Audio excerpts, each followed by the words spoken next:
দেখো মানে প্যান নিয়ে নিয়েছি, চা, দুধ আর জল আর চিনি নিয়ে রেডি। আর আমার এদিকেও আমার আমার পার্টনার আমার কুট্টু কুট্টু বসে পড়েছে আমার কাছে।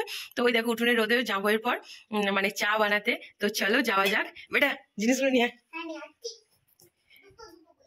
প্যান্টটা বসাই, রোদে ওর বাবরি পা চলে যাচ্ছে। ওই দেখো জলটা দিয়ে দিচ্ছি গরম করতে, তো জলটা আগে গরম হোক। তো গাইস জলটা তো গরম হতে দিয়েছি, এরপর এর মধ্যে চিনিটা দিই। চিনিটা তাহলে গলতে টাইম লাগবে, যেহেতু ধরো রোদের মধ্যে বানাচ্ছি।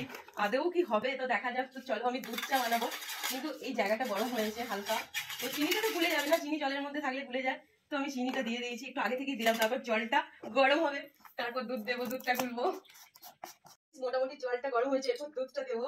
এই দুধটা দিয়ে আগে গুলে নিই। চা চা হবে একদম খাঁটি খাঁটি দুধের চা। দেখো দুধটা একদম খুব ভালোভাবে গুলে গেছে।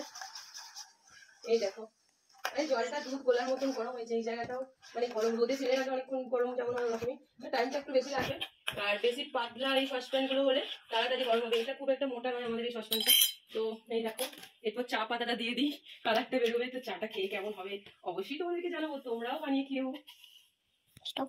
গাইস দেখো কালারটা, এই দেখো কালারটা অনেকটা বেরিয়েছে, মানে একটু টাইম লাগবে কারণ যা রোদের তাপ, চা তো বানবেই। তো চা বানানো হচ্ছে আজকে কি সানটি, এটা বানানো হচ্ছে আমাদের সানটি, মানে সানের তাপেতে আমাদের টি বানছে। তো চলো কতক্ষণে হয় দেখা যাক। ফাইনালি আমার চা বান গায়া। তো দেখো সানটি বান গায়ে। এরপর ছাগুড়ি বাবারি এই ডান্ডাটা পর্যন্ত কি গরম হয়ে গেছে। তো চলো এবার ছেঁকে নিই।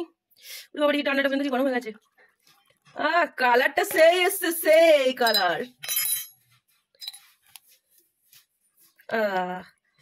ও কালারটা কি এসছে গাইস। তো চলো ট্রাই করে দেখি। সত্যি খুব মানে সুন্দর চা, যেমন খেতে হয় চার মতনই খেতে হয়েছে, কিন্তু খুব তীব্র গরম নেই। মানে চাটা দেওয়ার পর কিছুক্ষণ পর যে চাটা খাওয়া হয়, মানে আমরা যেমন গরম খাই তেমন কাজ গ্লাস করছি, কাজ কিন্তু গরম।